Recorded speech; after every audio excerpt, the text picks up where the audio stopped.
you want higher consciousness, I'll tell you what to do. You got to talk to a woman, let her talk to you. You got to build you a union and make it strong. And if we all stick together, girls, it won't be long. We'll have more friends, more freedom, more fun, too. Like living in the country. Yee-hoo. Of course, it ain't quite that simple, so I better explain just why you got to ride on the lesbian train. 'Cause if you wait for the man to straighten out your head, you'll all be a-waiting, and then you'll all be dead and gone to heaven. All alone. All those nice women had just passed you by. Suppose you're working so hard, it's just outrageous. Your life hasn't moved in ages. You go to the man, but he can't relate to a woman's mind or a woman's state. Well, he's puffing his ego, feeling masculine. He's got the whole world, he thinks, to stick it in. He looks out the window, and what does he see? But a million women, and they all agree. They all agree. Women loving women is where it's at. Yes, ma'am. Well, girls, you come to the hardest time now. The man will try to hand you every line. He'll plead, he'll argue, he'll sulk and the like. He'll call every one of you a goddamn dyke, man hater, castrator. Men are human beings too, 50%. 47. We'll work it in the kitchens. Here's what we found, scrubbing the floors. Here's what we found, and raising the children. Here's what we found, and being with each other. This is what we found. If we don't let maneuvering keep us apart, if we don't let manipulators keep us apart, if we don't let manpower keep us apart, or mankind keep us apart, we've won. What I mean is, we ain't got it easy, but we got it.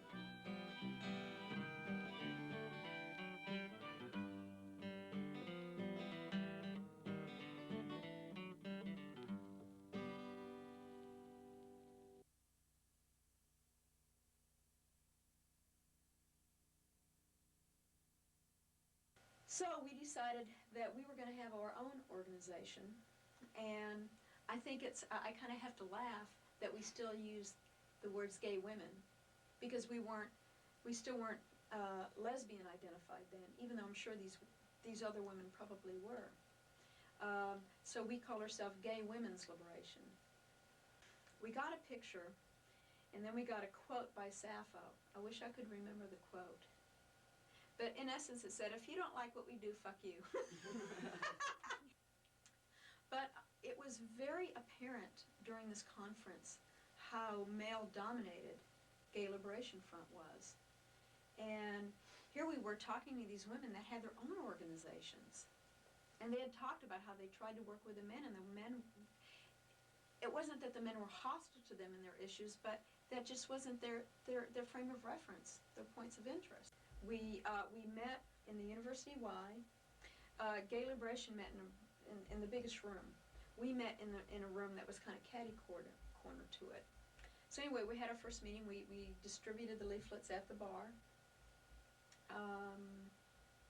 And we had a pretty good turnout. We had like anywhere between 8 to 15 women. And you know, I wish I could remember what caused our demise. If it was just, I suspect it had a lot to do with drugs and alcohol. Because I remember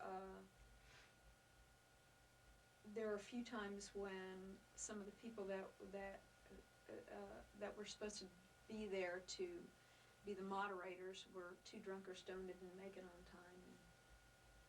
And people, of course, got fed up and left, you know, when they were a half hour, an hour late. So I suspect it was that. But we were there, and we did our little bit. We smoked a lot of pot, and we did very, you know, some of us were doing LSD, and some of us were doing mescaline, some of us were doing psilocybin. All of us were doing a lot of marijuana. Take another little piece of my heart now, baby. Break another little bit of a heart, not dark, yeah.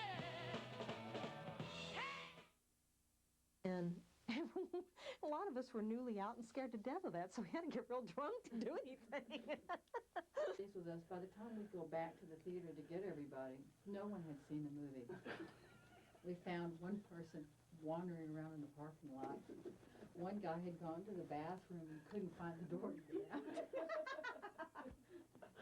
There were several others wandering around the lobby. I mean, we were so loaded we couldn't watch Fantasia.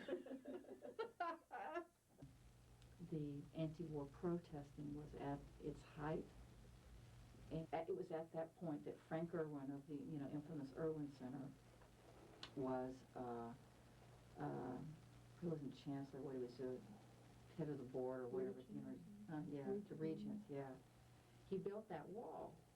I mean, you just look at it now, but the wall that goes along Guadalupe, they built that up. We were never sure whether it was to keep us in or to keep the police from coming in or to keep us from going out. We weren't sure, but he built this wall. This retaining wall around UT. You know you got it if it makes you feel good. Oh yes, indeed. I hung out a lot at Threadgill's, and of course Julie Paul hung out there too,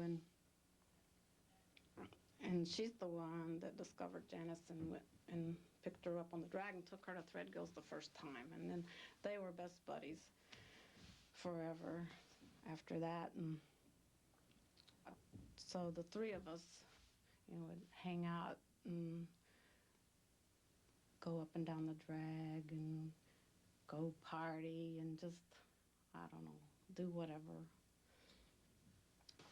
When I was in high school, and I had won grand champion and everything, and I mean, I was a high-achieving woman, and I mean, that was just like being a top athlete or something like that out there, and I was the first person in my whole county to win a major show, so it was,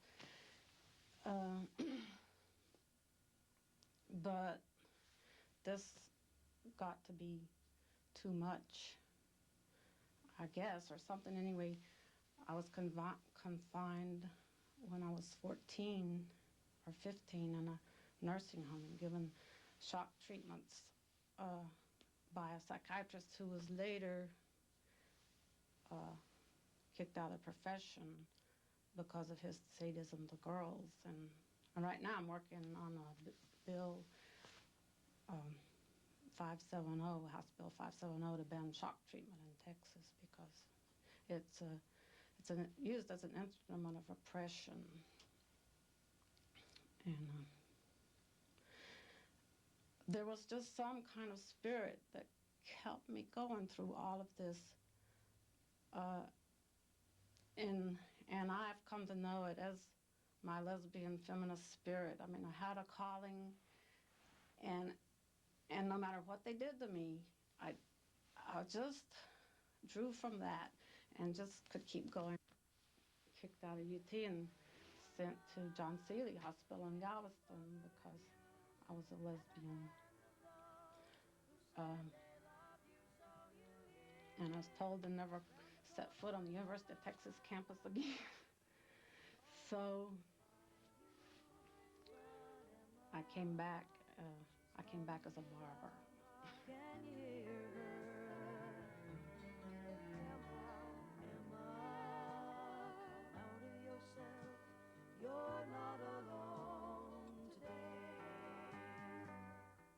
That there was the cabaret, which was on the drag about, I don't know if English is still there or not, but it was just a sort of a long, narrow hole in the wall bar with rather odd murals on the walls of people and kind of abstract people forms on the wall, and of course there were lots of men there and some women there, and it was just kind of the home place.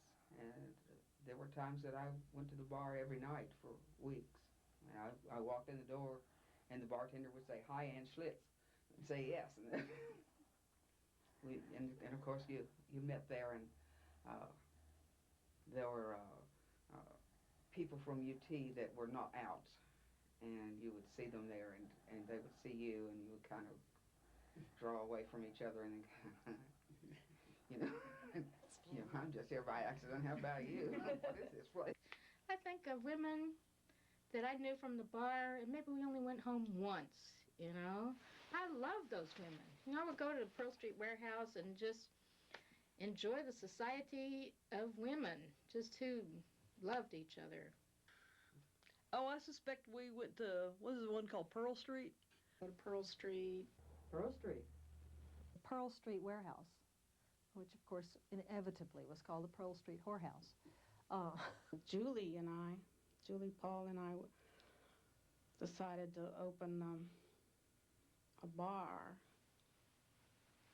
and because I wanted a place where the lesbians could get together and, you know, have a center. I wasn't interested in bars particularly, but that was the only kind of place I knew, you know, where you might put in and have people gather. We started a Pearl's place over there on 7th and Red River.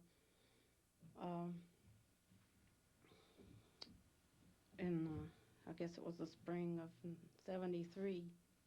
And to this day, I can cry over the loss of our bar culture, even though I know that alcoholism has been cost a lot of damage in a lot of people's lives.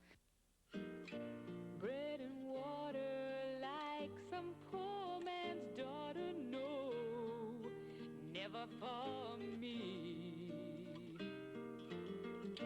Wine and money called me honey and made me feel I was free. Like a glass raised too many times, I broke in two. I was walking around in little pieces, and I never even knew that the way back home to me was the road I took to you. We have to go back in time a little bit to 1974, winter. One day, Jean McCrae had a group of about 6 women get together at her house, and our discussion was, how are we going to get a community in place and rolling? Because we knew there were lots of lesbians in this town, and there was lots of energy, and there was lots of interest in having some alternatives to meeting and doing things outside of a bar environment. So we thought, well, we'll call a meeting, and we decided we'd run an ad in the paper, which in and of itself was problematic because not everybody wanted to run our ad announcing a call for all lesbians to come to the Austin Women's Center. But apparently enough got run and enough word of mouth went out because we had that meeting, and on January 19th, 1975, we had, I guess, 100 to 200 women just show up at the Austin Women's Center, and it blew our minds. We were not ready for that. We ended up having women's dances all out of that initial ALO, Austin Lesbian Organization meeting. One of the really neat things about it was how there were so many different areas of interest that ended up as whole new organizations. And, you know, maybe that's part of the strength. And, you know, Jen and I both had good backgrounds as far as organizing groups of people. One of the nice things about the organization was it allowed women who wanted to come together around sports to do that, women who wanted to come together around political action, social activities, consciousness raising. It really had such a broad structure that allowed that. It seemed to me that we could always look like there were more of us than there really were. Well, that's probably true, and of course we purported to represent thousands and thousands of people. I got the organization supported me in helping me to get on the Human Relations Commission that the city had. So that's one thing we did, was send a delegation down to City Hall to meet with council members to lobby for an appointment of an openly lesbian individual to the Human Relations Commission, and that commission recommended civil rights legislation and advised the city council. Oh, the alley was this living collective. God, it was this old dumpy house in West Campus that has since been replaced by condos. This group of women lived over there. Like, that collective was real central to the identity of that lesbian community here in Austin. And everybody knew what you meant when you talked about the alley. And the Austin Lesbian Organization rented one of the tiny apartments at the alley for like maybe $30 or $35 a month so that we had meeting space.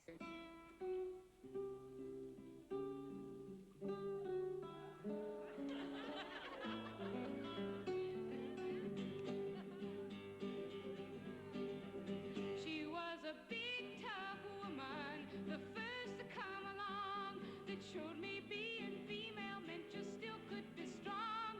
And though graduation meant that we had to part, she'll always be a player on the ball field of my heart.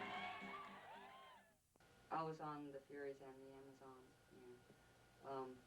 I don't think I've ever had as much fun, just in terms of the camaraderie, you know, just getting together and having a good time. We were definitely out, and we were a lesbian-identified team, which was a first in the Austin Women's Soccer League. The sports pretty much allowed an outlet for a lot of us who were not into going to meetings, who were not into, you know, keeping up with the major issues of the time as regularly as everyone else. I think a lot of the thing was that we had so much, we were just hyper, you know, we just couldn't sit in the meetings long enough because we would rather be doing something else. But I must tell you that there were several members of both teams who were very political, and it was always nice to have them on the teams because they could also keep us informed on, you know, what was going on.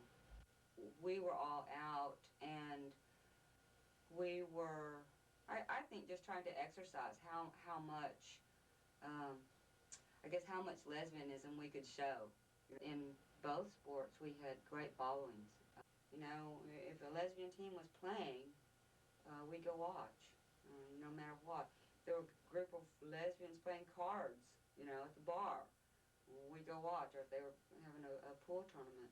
You know, invariably on Saturday nights, we all went out and, you know, drunk, stoned, or whatever. And it was really only the 9:30 game that was ever really doubtful, you know, because it was the earliest game. So it's like, okay, who's hungover, you know, who can get up, you know, who stayed with who last night, and do they remember there's a game today? Do they care? Well, let me tell you something. You know, I got to coach these teams, and I came from a fairly traditional background in sports. I mean, I'd come from a fairly serious approach to sports. So you didn't smoke, you didn't drink, you did work out, you did try to get fit, you did try to learn your skills and all this other crap. Okay, so then I start coaching these teams, and, you know, these people have their own ideas about what's necessary. In those days, we'd run for 45 minutes, and then at halftime, we'd all go to the sideline, smoke a cigarette, have a beer, smoke another cigarette, have another beer, and then we'd run out and run 45 more minutes. And how we did that, I'll never know. You know? You're at halftime, you're trying to talk about what you're going to do the second half, and they are smoking and drinking a beer, and you're just wondering, you know, well, let's see what happens in the second half. There is a limit to what you can do with a voluntary group of folks who are out there to have a good time, and I think that was one of the challenging parts of being a coach. You know, you don't really want to force your players to leave. It's not like you have all these other recruits waiting to come in and play. at the same time, you want them to be able to last for 90 minutes. So it was a real challenge sometimes.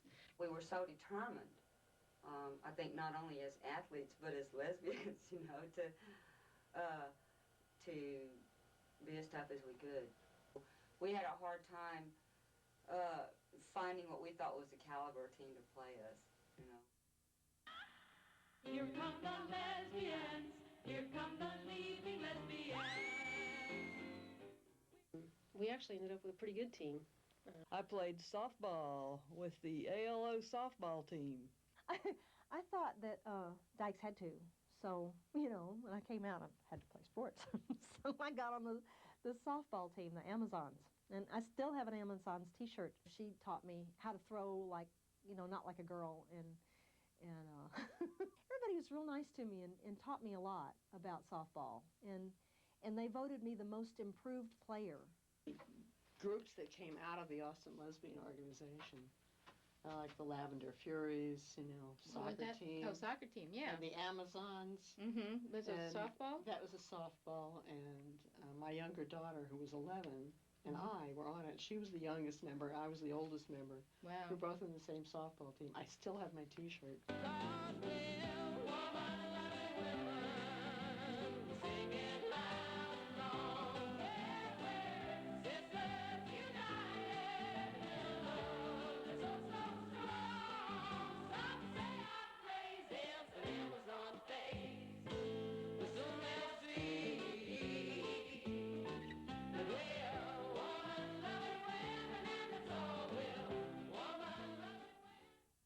Certainly, the women I worked with on Goodbye to All That were an important group to me. Kathleen Hadaway, Jana Zumbran. We had kind of what we call reporters in the field. That was a formal name for them, but, you know, sometimes they were like gossip verifiers, you know, just to little news tidbits about different people, because of different things that were going on, like the lesbian mothers movement, the different sports that were going on at the time there in the city. You know, we had to let everyone know when we were playing, so we'd always put our schedules in there, so we would make sure there would be people there to support us. We had started subscribing to GTAT, so we got GTAT every month, and there was going to be this camp out outside of Austin. And my lover and I had a lover who was about 5 years older than me, and we had a 5-year-old daughter. And we liked to go camping a lot. And the idea of going camping with a bunch of other women was exhilarating. The campground was full of women without their clothes on. I mean, it wasn't just that they had on a uniform I was trying to match. They didn't have their clothes on at all. This is what I'd heard that Austin lesbians did, and here it was. And it wasn't sexual for me at all. It was, I mean, in retrospect, what I can say is that it was a statement of power.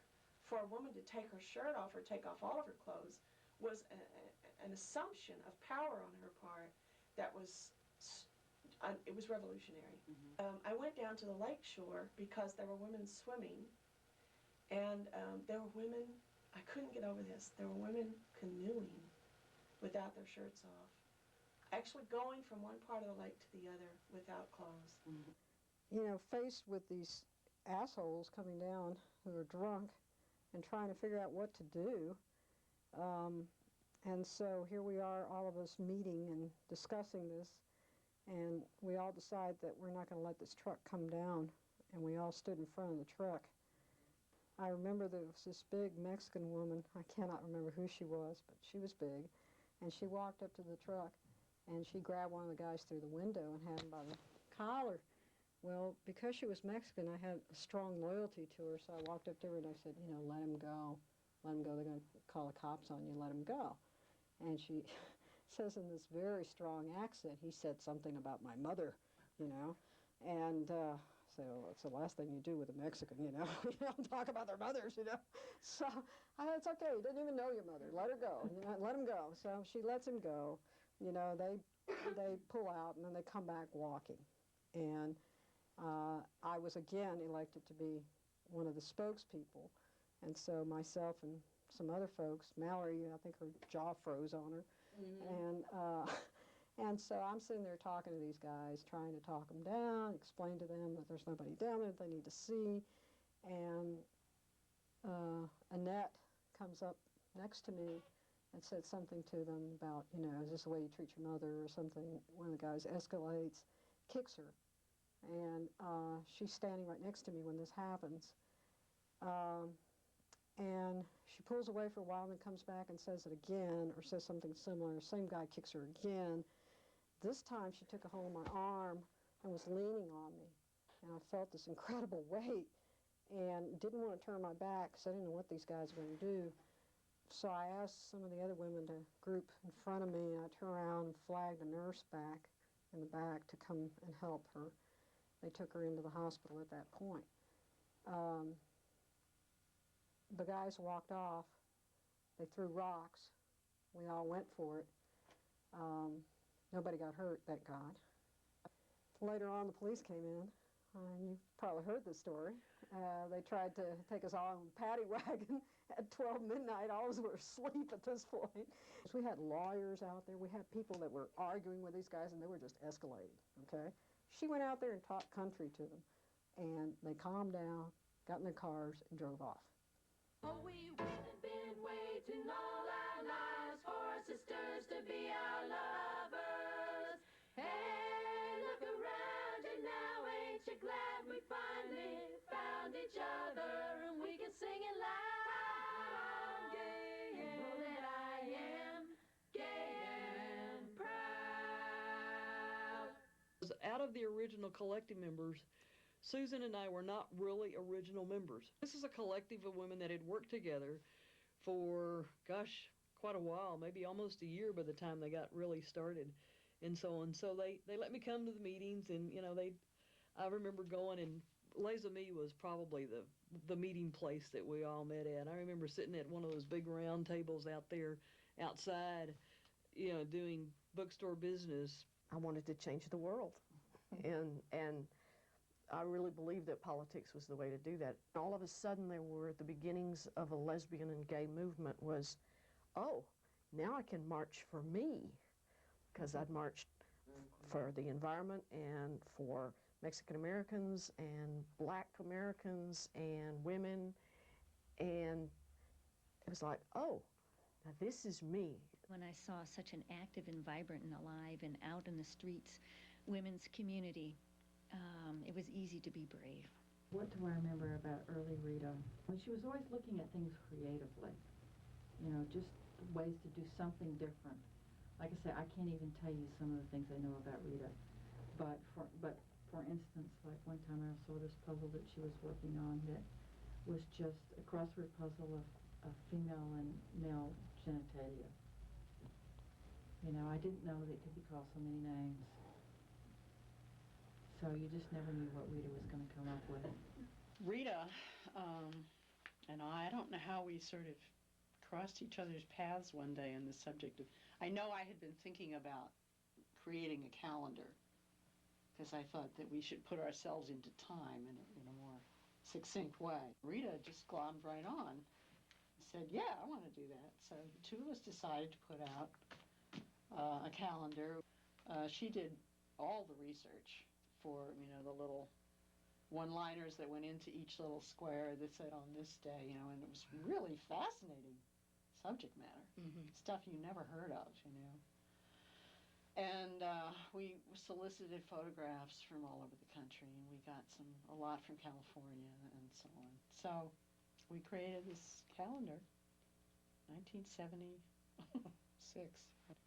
It's really lovely working with her. She's such an incredibly dedicated, hard worker, and just really demanding about, you know, getting everything right. The Red River Women's Press was very involved in mixed left political work with the Brown Berets, and I remember the silk screens. We did stuff, anti-Somoza stuff.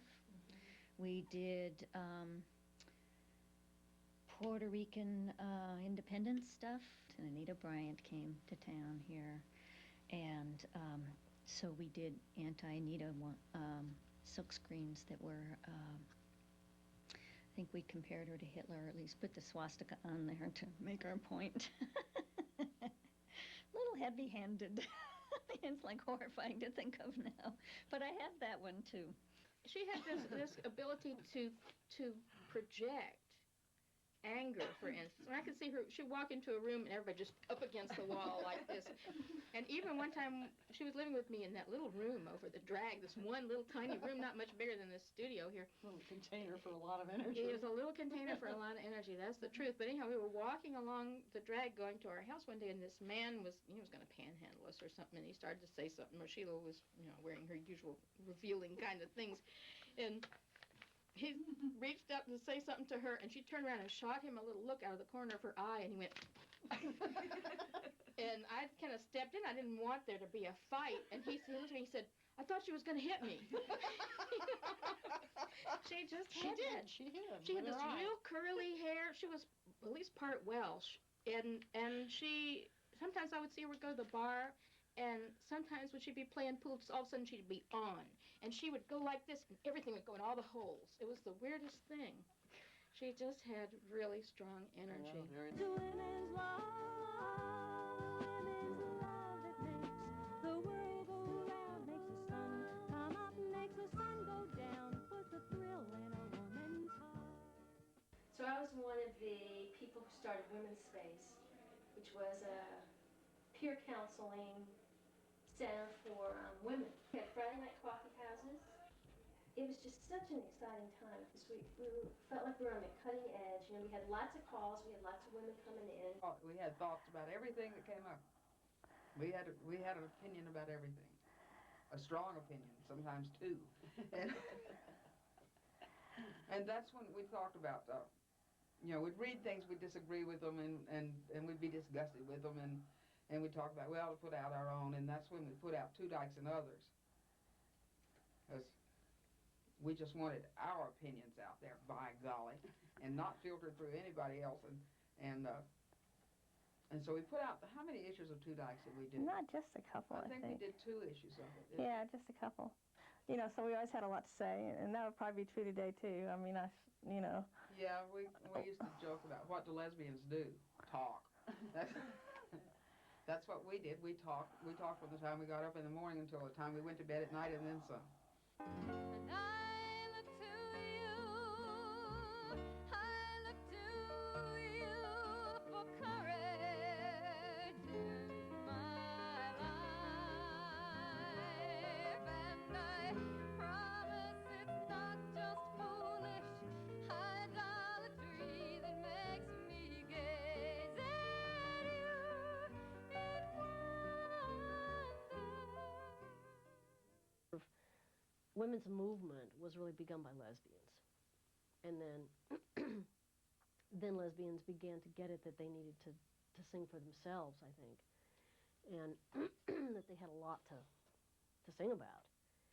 And that it just sort of exploded with Olivia finally figuring out that there needed to be a vehicle to sort of capture it and disseminate it. It was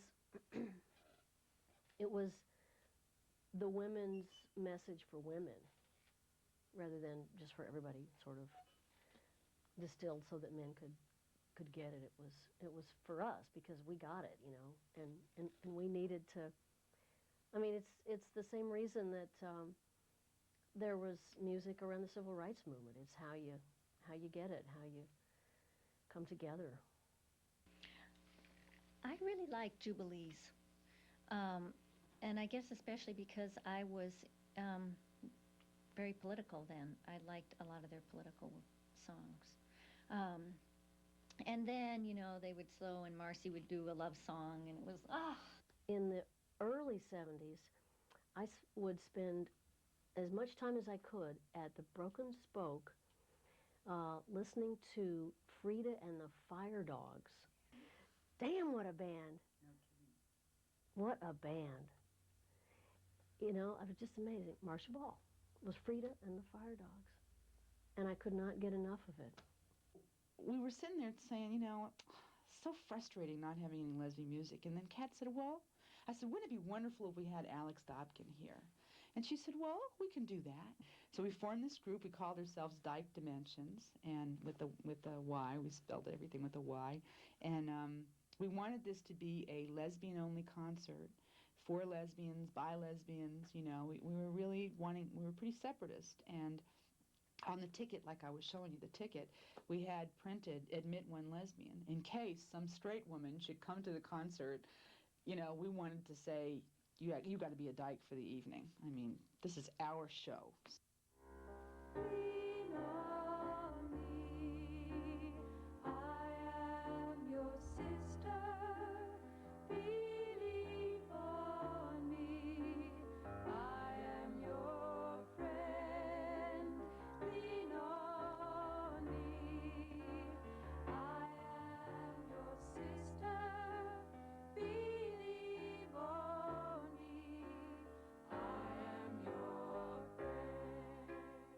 Feminism is the theory and lesbianism is the practice, and that, you know, as I became more and more aware through consciousness raising of all the ways my thinking and behavior was shaped by my role as a woman in that larger society, and also my concern about how men would react to me. And I really began challenging those and not caring what men thought about me. It used to be said that the lesbians kicked the doors open so that straight women could walk through and get the jobs, you know, or get the political position or the economics or whatever was there that they sat home and never did anything about, and the lesbians all paved the way. They were the bridge over the troubled water that society got to walk through, and I think that's true. Once we chose not to have this traditional life with men, then what were we going to do? How are we going to keep from being little girls all our lives? One choice could affect all these other choices in our lives, and that whole issue of the personal is political, because political is power. So it's amazing how many different institutions that were created in this community were created either by lesbians or with strong participation by lesbians. There were the party lines. They were the standard things that people believed in, like every woman is a lesbian. That was the kind of thing that was fun to do. You know, just, you know, go to impose your politics on a situation. Like, we invented political correctness because we were so actively questioning ourselves about everything. And now it's disturbing to hear people say, you know, sort of put it down, political correctness, like it was a bad thing, you know. I mean, it started out, it had very sincere roots. We really wanted to make sure that we weren't being classist or racist or, you know, or able-bodied or any of those things. We wanted to look at our behavior and really check it out. Oh, political correctness. Well, of course, we all professed not to be politically correct. The clothes we wore and what we said and what we did was all just too correct. It was a certain flavor of incorrect, which made it correct, of course. And you couldn't get a different flavor of incorrect because that wouldn't be correct. We wouldn't have been real feminists if we had used anything besides consensus.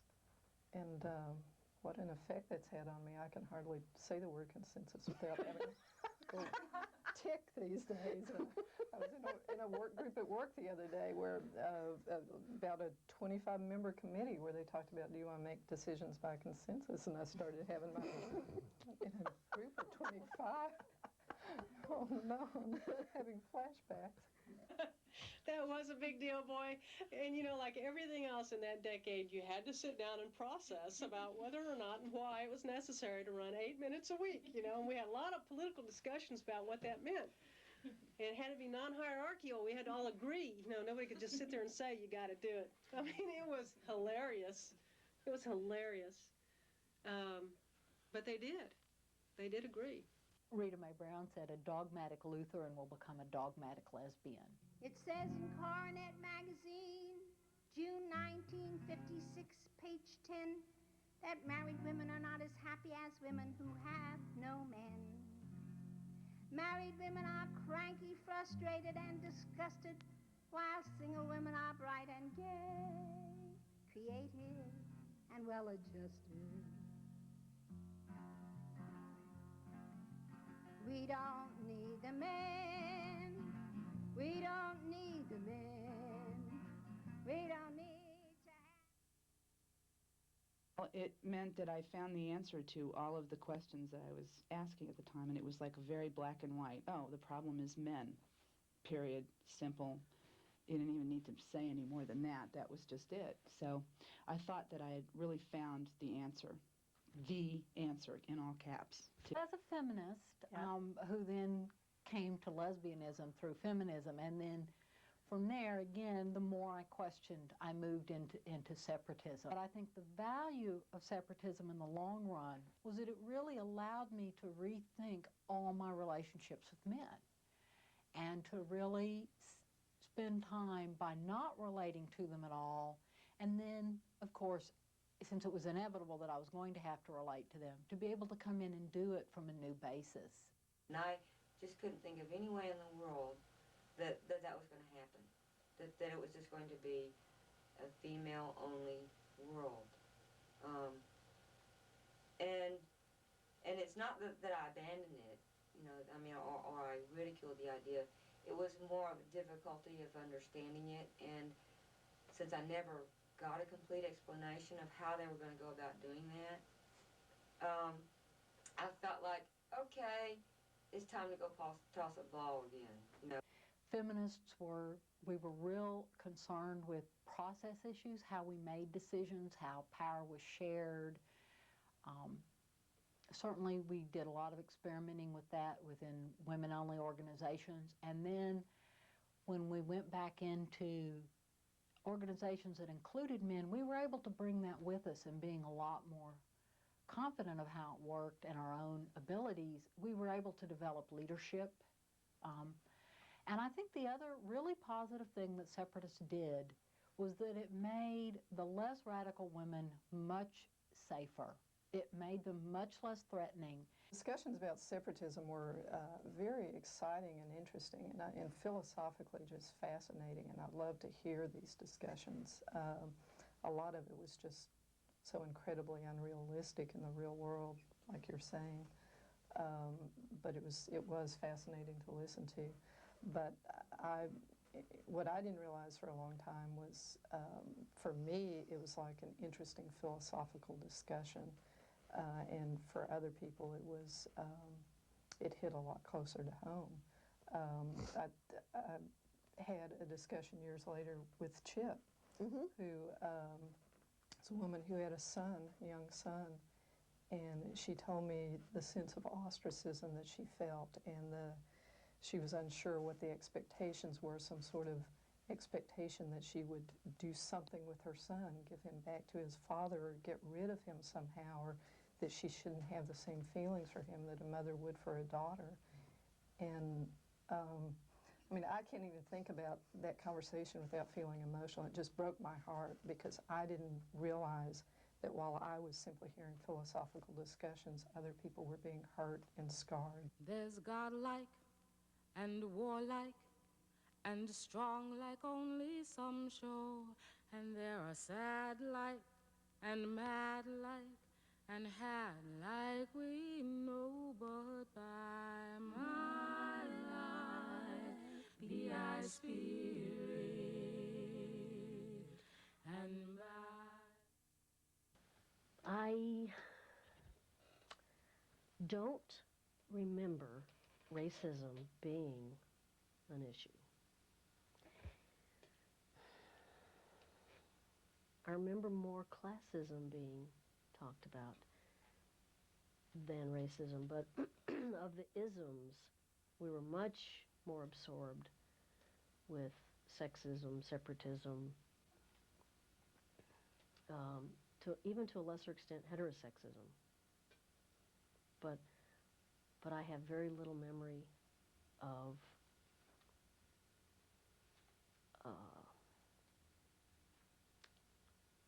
racism being up for folks to deal with. It became very important to include us, but it was almost like an afterthought. You know, oh, well, let's put this program together. Oh, and let's bring a few blacks and Hispanics in, you know, and if you can find a few Orientals, kick them in too, you know. That started happening more in the 80s. But I think that, you know, it was not perceived as an equality, you know. It was perceived as a tokenism, you know, and I think that's what it evolved to. And I felt very much as a token in many situations.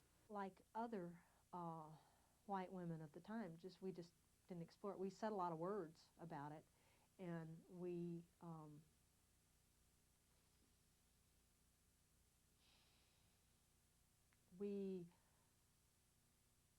marched and we protested, you know, along with people of color, but we didn't feel like we were doing anything but supporting them. I don't think. I didn't. I felt like, yes, I'll support you. You know, that's the socialist Marxist thing to do. But I never felt like it had anything to do with me. You know, I never had to examine my racism, what I thought, you know, my stereotypes and where I came from. You know, being feminist doesn't seem to include Mexican women, and they just want to do homage to it, you know, but they really don't want it to be for real. And so I decided, well, I guess I'm not feminist then. We weren't totally off limits here, and that we could push that envelope a little bit.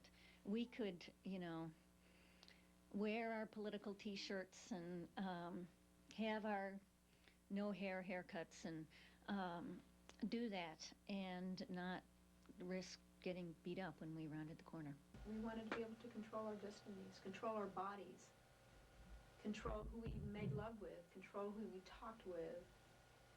And then later on, the separatists wanted to have even more control. You know, control who came into their houses and worked on their houses and where they shopped, and thus the exodus to the land. Armpit hair is the weirdest thing. The last boyfriend that I had before I came out was such a hippie. We went to dinner one day, and I had on a sleeveless dress, and I didn't shave my armpits, and he told me later, he said, I was so embarrassed that you went to this restaurant in a sleeveless dress without shaving your armpits. And I said, that's it. I will never date a man again. I've been thinking about becoming a lesbian, and I'm going to be one now. The Amazons, we used to practice in this park. One day I know about half of us took our shirts off. And there's this guy circling the park, looking at us. He's coming around for the third time. Beck Rundy was playing second base. Okay. She catches his eye. She fixes him with her eye. And she raises her and shows her armpit hair, points to her underarm hair. And the rest of us caught on to this right away. We're all going, it's you, buddy. He drives off like a bat out of hell. It would just be so wonderful. And here we were just with our tops off and just dancing away in a circle. We'd put our arms around one another. It was just incredible. I mean, some people maybe look good in lipstick, but my mouth is not my best feature. My eyebrows. If old John Brixton had his way, that still ain't satisfied. There'd be no human rights brigade, that still ain't satisfied. Playing his game, following his rules. Picked out our names, kicked out of our schools. And it still ain't, oh, they lie, oh, they lie, still ain't, oh, they lie, still ain't satisfied. 70's dyke, I guess I would say, is kind of like riding the wave of an out lesbian movement. And all the cocky kind of cocky/courageous energy that comes with that. You know, you're saving the world. You're the salvation of the world. In a way, you kind of felt like that, you know. You know, now I look back and I think that's all defensive posturing, but it was important that we did, because what we had to defend ourselves against, to just have a space to feel good about ourselves. And I'm really proud of bringing women out. That's one thing that we did in the 70s, was that we were really proselytizing We had a good time. for lesbianism, you know.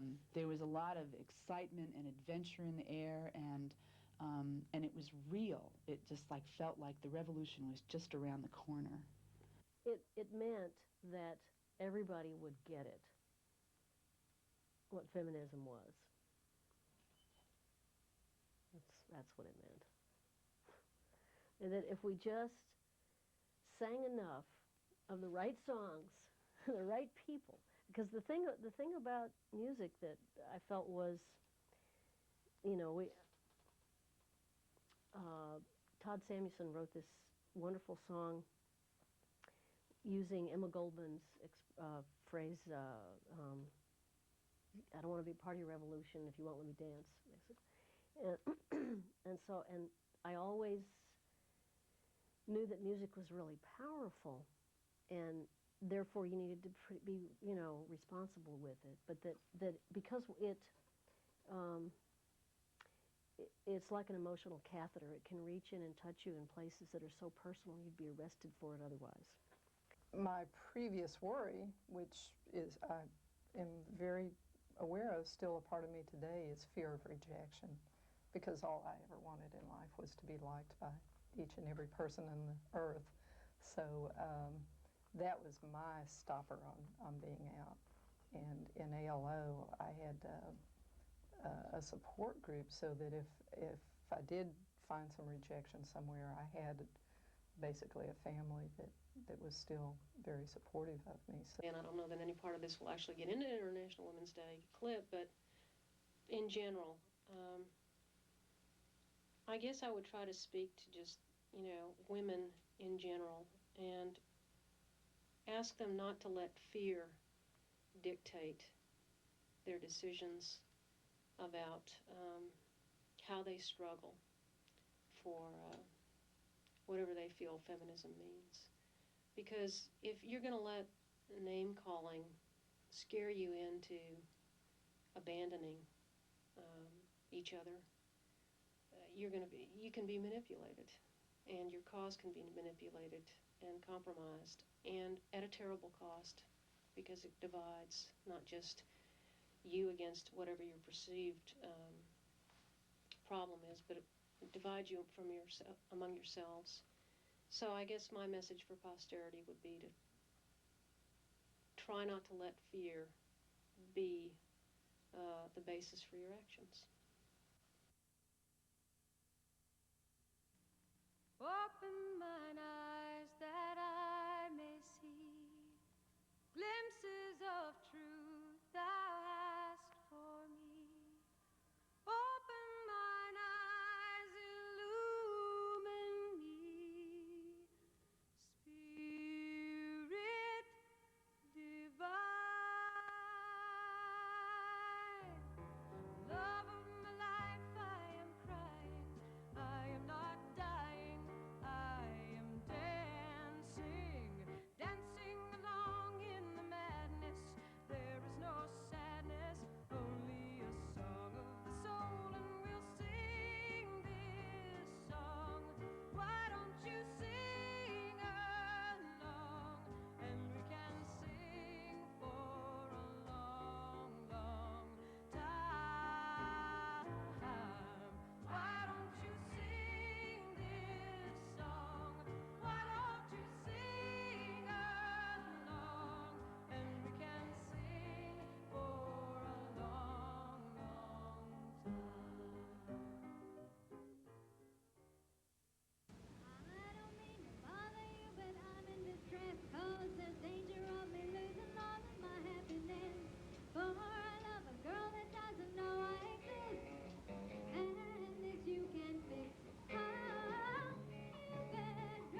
I don't want our invisibility and our silence to also lead to, quote, our erasure. I mean, I think it's important for people to know that we were here